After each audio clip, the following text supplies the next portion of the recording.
السلام علیکم مطیع اللہ جان MJ TV۔ اسلام آباد ہائی کورٹ میں چیف جسٹس عامر فاروق کی عدالت میں ایک ایسا کیس آیا کہ جس میں نہ صرف فریقین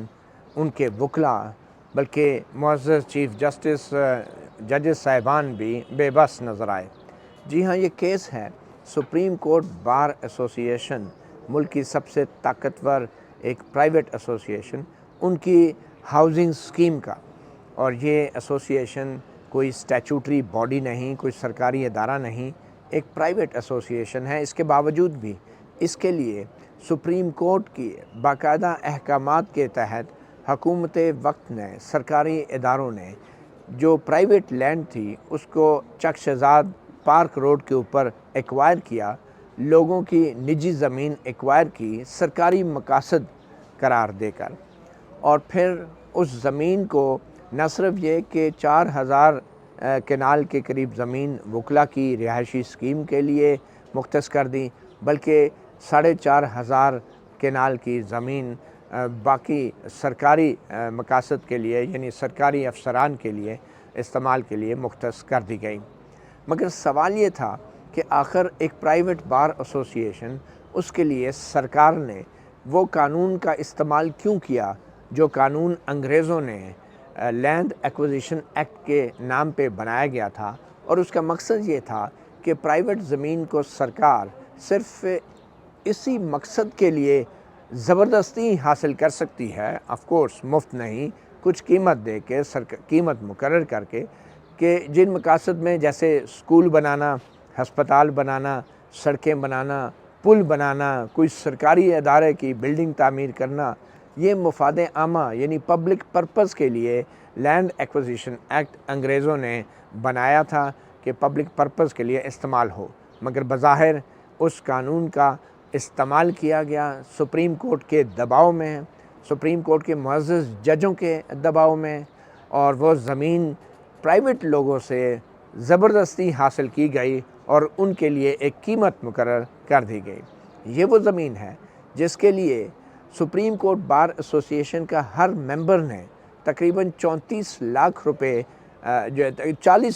روپے ادا کیے ہیں ایک ایک کنال پلاٹ کے لیے، اور جو ایوریج ایک ایک کنال پلاٹ کی جو قیمت مقرر کی گئی ہے، اور 34 لاکھ روپے فی کنال کے حساب سے جو زمین کے اصل مالکان ہیں ان سے زمین خریدی جا رہی ہے۔ اور اب جبکہ لے آؤٹ پلان CDA نے منظور کر لیا ہے تو اس پلاٹ کی قیمت 1.5 سے 2 کروڑ روپے سے بھی اوپر کی جا رہی ہے۔ یہ وہ زمین ہے جس کو سپریم کورٹ کے 4 معزز ججوں نے اپنے ایک فیصلے کے ذریعے قرار دیا تھا، سو موٹو نوٹس لے کے۔ سو موٹو نوٹس کی بڑی آج کل بات ہو رہی ہے کہ چیف جسٹس سو موٹو اختیارات استعمال کرتے ہیں، تو وکیلوں کو ایک ایک کنال کا پلاٹ دلوانے کے لیے یہ تمام جو سو موٹو نوٹس لیا گیا تھا، اس کا آغاز چیف جسٹس افتخار محمد چودھری کے آخری دنوں میں ہوا تھا، یعنی ریٹائرمنٹ کے چند دن پہلے۔ اور چیف جسٹس افتخار محمد چودھری نے جو فیڈرل گورنمنٹ امپلائیز ہاؤسنگ اس وقت فاؤنڈیشن تھی، بعد میں اتھارٹی بن گئی، اس کو حکم دیا کہ یہ زمین ایکوائر کی جائے۔ بعد میں یہ معاملہ جو ہے چیلنج بھی ہوتا رہا، جو زمین کے پرائیویٹ مالکان تھے وہ مختلف عدالتوں میں بھی رہے، مگر پھر آ گئے چیف جسٹس ثاقب نثار، اور انہوں نے اپنے ساتھی ججوں سے مل کے، جس میں جسٹس مشیر عالم بھی شامل تھے، جسٹس اعجاز الاحسن بھی شامل تھے، اور کوئی اور نہیں بلکہ مشہور زمانہ جج جسٹس قاضی فائز عیسیٰ بھی شامل تھے۔ تو ان 4 ججوں نے درخواستوں کے اندر یہ قانونی سوال بنایا کہ آیا وکلا کی ایسوسی ایشن کے لیے سرکاری طور پہ زمین حاصل کی جا سکتی ہے یا نہیں، کیا یہ پبلک پرپز ہے یا نہیں؟ تو سپریم کورٹ کے 4 ججوں نے یہ فیصلہ دیا کہ جی بالکل وکلا کے لیے بھی زمین سرکاری طور پہ حاصل کی جا سکتی ہے، اور یہ زمین بنیادی طور پہ ایسوسی ایشن کے لیے نہیں۔ ان 4 معزز ججوں نے یہ قانونی راستہ نکالا کہ جو federal government employees housing foundation تھی، جو فاؤنڈیشن ایک نجی ادارہ تھا، اس کو ایک نیا قانون پاس کر کے اتھارٹی کا رتبہ دے دیا گیا، یعنی CDA کی متوازی ایک اتھارٹی بنا دی گئی، اور پھر یہ کہا گیا کہ لینڈ ایکوزیشن کے جو قانون ہے نجی زمین ہتھیانے کا سرکار کی طرف سے، اس میں سرکاری اداروں کے لیے یہ زمین حاصل کی جا سکتی ہے۔ تو سپریم کورٹ کے ججوں کی مداخلت اور مسلسل دباؤ کے بعد اور سپریم کورٹ کے ان 4 معزز ججوں جن کا میں نے نام لیا ہے، ان کے فیصلے کے بعد جو فیڈرل گورنمنٹ امپلائیز فاؤنڈیشن تھی اس کو فیڈرل گورنمنٹ امپلائیز اتھارٹی قرار دے کے اس کے نام پہ زمین حاصل کی گئی، اور اس کو کہا گیا کہ آپ آدھی زمین جو ہے وہ سپریم کورٹ بار ایسوسی ایشن کے وکلاء کے لیے مختص کر دیں۔ تو یہ سپریم کورٹ کی طرف سے جب ایک فیصلہ آ گیا کہ وکلاء کی سپریم کورٹ بار ایسوسی ایشن کے لیے بھی جو ہے وہ زمین مختص کر دی جائے، اور federal government employees housing authority جو ہے وہ یہ زمین حاصل کرے گی، اور آدھی زمین federal government employees housing authority کے پاس رہے گی اور آدھی سپریم کورٹ بار ایسوسی ایشن کے پاس ہوگی۔ مگر آج جو اسلام آباد ہائی کورٹ میں معاملہ آیا ہے، یہ وہاں کے زمین کے جدی پشتی مالکان ہیں جو زمین اونے پونے داموں پر بیچنا نہیں چاہتے، وہ صرف ایک بہتر قیمت چاہتے ہیں۔ تو یہ معاملہ آج چیف جسٹس عامر فاروق کی عدالت میں لگا تھا۔ چیف جسٹس عامر فاروق کی عدالت میں سپریم کورٹ بار کے جو موجودہ صدر ہیں ایڈوکیٹ عابد زبیری، وہ بنفس نفیس پیش ہوئے اور انہوں نے کہا کہ جناب یہ زمین اس کا آرڈر ہو چکا ہے، ایکوائر ہو چکی ہے، اس کا ایوارڈ ہو چکا ہے، رقم کا تعین ہو چکا ہے۔ ہم جو پٹواریوں کو ان گاؤں والوں کے پاس ان کے گھروں میں لے کر ان کے دروازے کے پاس لے جا کے بٹھائیں گے، اور جس نے معاوضہ لینا ہے وہ اپنے زمین کے کاغذات دکھا کے وہ معاوضہ لے سکتا ہے۔ جبکہ جو نجی زمین کے جو مالکان تھے، جو متاثرین تھے، ان کے وکیلوں کی طرف سے مختلف اعتراضات نوٹ کیے گئے، اور ان اعتراضات کا خلاصہ چیف جسٹس عامر فاروق نے کچھ یوں نکالا کہ آپ کو تو پیسے چاہیے نا، آپ کا سارا مسئلہ پیسے کا ہے، اس میں آئین اور قانون کا تو کوئی تعلق نہیں ہے۔ چیف جسٹس عامر فاروق نے یہ ریمارکس دیے ایک وکیل کے دلائل کے اوپر جو وکیل متاثرین کی نمائندگی کر رہا تھا، اور چیف جسٹس عامر فاروق نے یہ بھی کہا کہ یہ جو متاثرین ہیں یا یہ جو لوگ ہیں جن کی زمینیں ہیں، یہ نہیں چاہتے کہ کسی کو 100 روپے کا فائدہ ہو، یہ چاہتے ہیں کہ جو 100 روپے کا فائدہ بار ایسوسی ایشن کو ہونا ہے یہ ہمیں ملے۔ بڑے ہی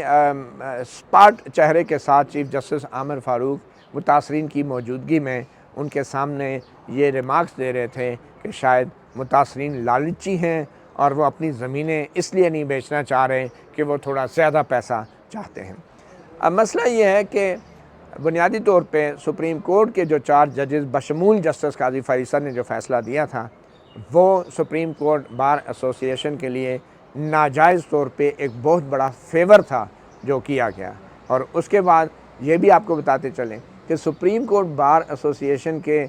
جو ایک مینجمنٹ کمیٹی بنائی گئی تھی اس ہاؤسنگ اسکیم کی، سپریم کورٹ بار ایسوسی ایشن نے دباؤ ڈال کے اپنا تعلقات بنا کے جو اس ہاؤسنگ سوسائٹی کی مینجمنٹ کمیٹی تھی اس پہ سپریم کورٹ کے ججز کو بٹھانا شروع کر دیا، یعنی اس کی سربراہی سپریم کورٹ کے ججز کو دے دی۔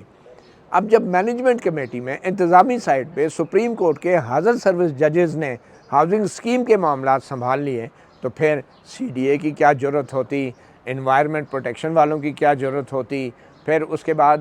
جو federal government employees housing authority تھی اس کی کیا ضرورت ہوتی، اور پھر نیچے تحصیلدار اور ڈپٹی کمشنر اور پولیس کی کیا ضرورت ہوتی۔ اور یہ وہ ہاؤسنگ اسکیم ہے کہ جس کے مقدمے اس عدالت میں لگے ہوئے تھے اسلام آباد میں متاثرین کی طرف سے، اور اس دوران اس وقت کے چیف جسٹس گلزار احمد باقاعدہ خود اس متنازع زمین پر جا کے افتتاحی تختیوں کا افتتاح کرتے رہے، اور جس پہ لکھا ہوتا ہے سپریم کورٹ بار ایسوسی ایشن housing society.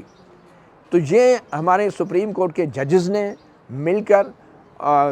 Supreme court bar کے وکلاء کے لیے غیر قانونی طور پہ اپنا انتظامی سائٹ پہ بھی اثر و رسوخ استعمال کیا، اور اس سوسائٹی کو نہ صرف یہ کہ آئینی طور پہ جائز قرار دیا بلکہ انتظامی سائٹ پہ بھی پولیس، مقامی انتظامیہ، سی ڈی اے اور تمام لوگوں پہ دباؤ ڈال کے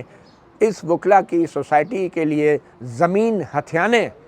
کے جو ہے وہ مقاصد پورے کیے، اور وہ ایسے کہ جتنا بھی ریونیو کا عملہ تھا، پٹوار خانہ تھا، تحصیلدار تھی اور جو نیچے عدالتیں تھیں جنہوں نے ان متاثرین کی زمین کی قیمت کا تعین کرنا تھا، وہ تمام کے تمام وہ یہی بات دیکھ کے وہ پیچھے ہٹ گئے، وہ ڈر گئے کہ اس زمین کے اوپر، ہماری زمینوں کے اوپر تو اس ملک کا چیف جسٹس گلزار احمد نام کا وہ آ کے افتتاح کر رہا ہے، تختیاں لگا رہا ہے، تو ہماری اس ملک میں کون سنے گا؟ اور آج بھی اسلام آباد ہائی کورٹ میں یہی ہوا ہے۔ چیف جسٹس عامر فاروق کو یہ بتایا گیا کہ جو سپریم کورٹ ہاؤسنگ سوسائٹی کی جو مینجمنٹ کمیٹی تھی اس کی سربراہی سپریم کورٹ کے ججز کرتے رہے ہیں،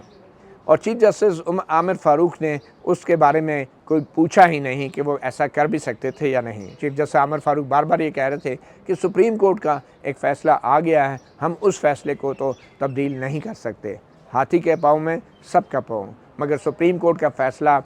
زمینوں کی قیمتوں کے تعین کے حوالے سے نہیں تھا۔ سپریم کورٹ کا فیصلہ جو غلط تو تھا، مگر وہ تھا بھی صرف اس حد تک کہ کیا ایک پرائیویٹ وکلا کی بار ایسوسی ایشن کے لیے سرکاری طور پہ زمین لی جا سکتی ہے یا نہیں، اور افسوسناک بات یہ تھی کہ چاروں ججز نے بشمول جسٹس قاضی فائز عیسیٰ انہوں نے یہ قرار دیا کہ بار ایسوسی ایشن کے لیے federal government employees housing authority زمین ایکوائر کر سکتی ہے، اور اس زمین میں 50% حصہ جو ہے وہ وکلا کی ہاؤسنگ سوسائٹی کو دے دیا جائے گا۔ یہ وہ فیصلہ تھا جس کے باعث آج اسلام آباد ہائی کورٹ میں جسٹس عامر فاروق کی عدالت میں ہونے والی سماعت کے دوران متاثرین بیچارے پیچھے کھڑے رہے، اور اس کمرہ عدالت میں تقریباً 60 کے قریب وکلا بیٹھے تھے، جن میں 95% وکلا کے پلاٹ تھے اس ہاؤسنگ سوسائٹی میں۔ اور آپ کو یہ جان کے حیرانی ہوگی کہ یہ وہ ہاؤسنگ سوسائٹی ہے جس میں نہ صرف یہ کہ تقریباً تمام وکلا کے اپنے پلاٹس بھی ہیں، بلکہ سپریم کورٹ کے اور ہائی کورٹ کے ججوں کے بھی پلاٹ ہیں، اور یہ وہ سپریم کورٹ اور ہائی کورٹ ہیں جو ان متاثرین کے کیسوں کے مقدمات بھی سن رہی ہیں۔ میں آپ کو اس کی مثال یہ دوں گا کہ سپریم کورٹ کے موجودہ تقریباً 4 ججز ایسے ہیں کہ جو اسی ہاؤسنگ سوسائٹی میں پلاٹ انہوں نے لیا ہے، اور جو نام نہاد قرعہ اندازی ہوئی تھی اس قرعہ اندازی کے مطابق میں آپ کو سپریم کورٹ کے ان ججوں کے نام بھی بتاؤں گا جو وکلا کی سوسائٹی میں پلاٹ لے کے بیٹھے ہیں۔ آپ کو یاد ہے اس سے پہلے ایم جے ٹی وی نے پہلے بھی آپ کو بتایا تھا کہ سپریم کورٹ کے کچھ معزز ججز نے کیسے سپریم کورٹ کے ملازمین کی جو 1 سے لے کے 22 گریڈ تک کے سرکاری ملازمین ہیں، ان کی ایک کوآپریٹو سوسائٹی ہے پرائیویٹ اسلام آباد میں G17، اس میں بھی نہ صرف اپنے لیے پلاٹ لیے کمپیوٹر قرعہ اندازی کے نام پہ، بلکہ ذرائع نے ہمیں یہ بتایا کہ ان کی بیویوں کو بھی اس ملازمین کی سوسائٹی میں پلاٹ دیے گئے۔ تو بہرحال جو وکلا کی سوسائٹی ہے جس کا کیس آج چیف جسٹس عامر فاروق کے سامنے لگا تھا، اس میں سپریم کورٹ کے کون کون سے ججز کے پلاٹ ہیں، اور ان میں ایک جج ایسے بھی ہیں کہ جو سپریم کورٹ میں ان وکلا کا کیس سنتے بھی رہے ہیں۔ ایک موقع پہ ایک بینچ پر ایک معزز جج ہوتے تھے جو اب ریٹائر ہو گئے، ان کا نام ہے جسٹس امیر ہانی مسلم۔ جو جسٹس امیر ہانی مسلم ہیں جن کا تعلق کراچی سے ہے،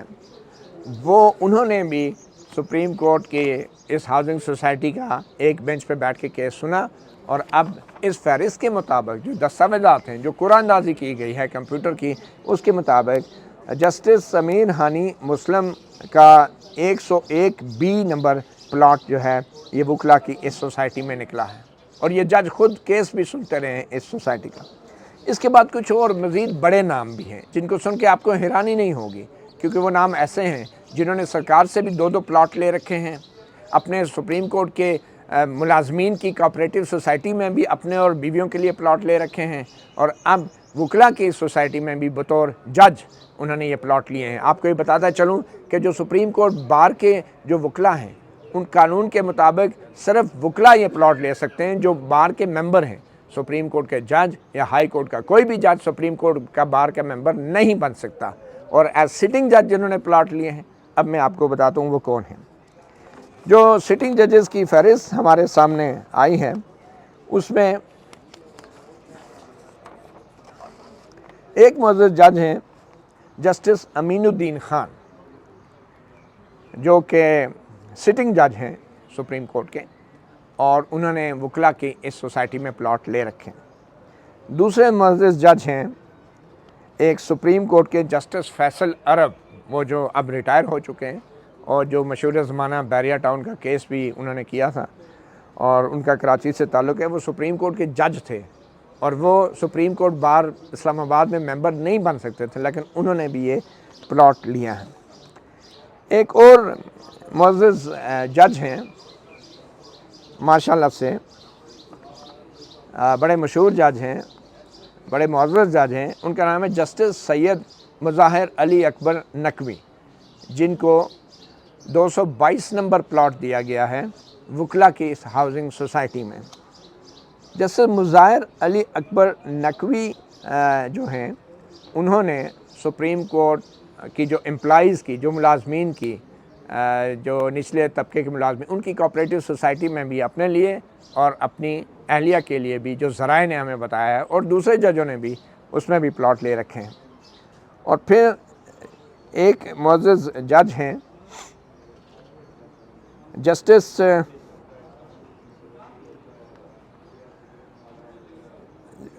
کیسر رشید خان، جو کہ حال ہی میں پشاور ہائی کورٹ سے بطور چیف جسٹس ریٹائر ہو گئے، حال ہی میں چند ماہ پہلے، انہوں نے بھی وکلا کی سوسائٹی میں پلاٹ لیا۔ اب جو پشاور کے اور جو دوسرے صوبوں کے ہائی کورٹس کے ججز ہیں، وہ تو ممکن ہی نہیں ہے کہ اسلام آباد میں سپریم کورٹ بار ایسوسی ایشن کے ممبر بن سکیں، بطور وکیل بھی۔ کہیں ہوتے نا کہ بطور وکیل انہوں نے ممبرشپ لی ہوتی ہے۔ اور خاص طور پہ جو جسٹس محمد علی مظہر ہیں، جو وہ بھی ان کا کراچی سے تعلق ہے، جسٹس محمد علی مظہر، یہ بھی سپریم کورٹ بار کی اس ہاؤسنگ سوسائٹی میں انہوں نے پلاٹ لے رکھے۔ تو جب سپریم کورٹ کے معزز سٹنگ ججز وکلا کی اس رہائشی اسکیم میں ناجائز اور غیر قانونی طور پہ پلاٹ لیں گے، تو اسلام آباد ہائی کورٹ کے معزز چیف جسٹس وہ کیسے یہ کہہ سکتے ہیں، یا ایون کہ تھوڑی سی رقم ہی بڑھا سکتے ہیں ان متاثرین کی جن کی زمینوں پہ یہ ہاؤسنگ اسکیم بن رہی ہے؟ اور یہ واضح طور پہ نظر آ رہا تھا کہ چیف جسٹس عامر فاروق وہ متاثرین کو صرف اور صرف یہ طعنہ دے رہے تھے کہ آپ صرف پیسے بڑھوانا چاہ رہے ہیں اپنے، آپ یہ نہیں چاہتے کہ بار ایسوسی ایشن کو کوئی فائدہ ہو جائے 100 روپے کا۔ اور یہ فائدہ اگر 100 روپے کا ہوتا تو اس میں کوئی شاید شکایت نہ ہوتی، مگر یہ فائدہ ایسے ہے کہ وکلا 40 لاکھ روپے دے کے کنال کا پلاٹ لیں گے اور اس کو 2-2.5 کروڑ میں بیچیں گے۔ اور یہ جو متاثرین ہیں، ان کے لیے معزز چیف جسٹس کا یہ کہنا تھا کہ یہ قانونی طور پہ جو 34 لاکھ روپے پر کنال قیمت مقرر کی گئی ہے، یہ کہیں یہ نہ ہو کہ یہ بھی کم ہو جائے اور یہ واپس 17 لاکھ پہ چلی جائے۔ تو یہ آج کی ساری کارروائی تھی۔ بہرحال ایک وکیل ایسے تھے، ایڈوکیٹ حسن مان، انہوں نے یہ کہا کہ قانونی طور پہ سپریم کورٹ بار ایسوسی ایشن نے جب سرکار کا قانون استعمال کیا، سرکار کی مشینری استعمال کی اور لوگوں کی پرائیویٹ زمین لے لی، تو اس کے بعد انہوں نے ایک اور ایسا کام کیا کہ جس کے بعد وہ سرکار کی مشینری جو استعمال کی گئی تھی وہ ساری غیرانی ہوگی۔ وہ کام کیا تھا کہ سپریم کورٹ بار ایسوسی ایشن نے تقریباً کروڑوں روپے کے، کوئی 1 ارب کی رقم بھی بتائی جا رہی ہیں، ایک پرائیویٹ پارٹی کو دی اور اس کو کہا کہ یہ ساری زمینیں آپ ہمیں اس کا قبضہ دلوائیں گے، مطلب لوگوں سے حاصل کر کے ہمیں دلوائیں گے۔ اور وہ کروڑوں روپے وکلا کے جمع کرائے گئے پیسوں میں سے اس پرائیویٹ بندے کو دیے گئے۔ تو ایڈوکیٹ حسن مان نے کہا کہ جناب، اگر زمین سرکاری طور پہ ایکوائر کی گئی، سرکاری ریٹ لگا دیا گیا، تو وہ جو تقریباً 1 ارب روپیہ ہے وہ کس کھاتے میں ایک پرائیویٹ پارٹی کو دیا گیا ہے زمین حاصل کرنے کے لیے؟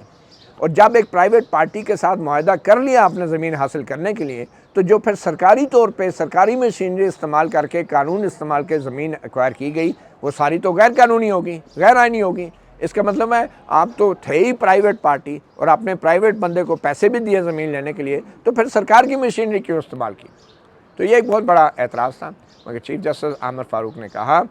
کہ یہ معاملہ اگر حل نہیں ہوتا تو پھر تو قانون ہے، اور پھر بار ایسوسی ایشن اپنی ہاؤسنگ سوسائٹی کے لیے سرکاری مشینری اور سرکاری پولیس کا استعمال کرنے کا حق محفوظ رکھتی ہے۔ تو یہ سب وکلا میں اور ججز میں بحث ہو رہی تھی، اور جو پیچھے متاثرین زمین تھے ان کو کچھ سمجھ نہیں آ رہا تھا کہ انگریزی میں کیا بات ہو رہی ہے، کیونکہ معاملہ انگریز کے قانون کا تھا اور یہ نظام بھی انگریز کا چھوڑا ہوا نظام ہے۔ مگر جو انگریز کا قانون تھا وہ شاید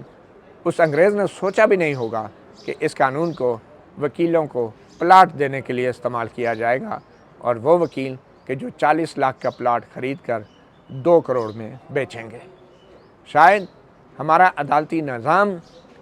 پلاٹوں کا ایسا شکار ہوا ہے کہ جیسا ہمارے بہت سے دوسرے ادارے، چاہے وہ فوج کا ادارہ ہے، چاہے وہ سیاستدان ہیں، چاہے وہ صحافی ہیں، اور چاہے وہ بیوروکریٹس ہیں۔ مطیع اللہ جان، MJ TV سے اتنا ہی، اجازت دیجیے، اللہ حافظ۔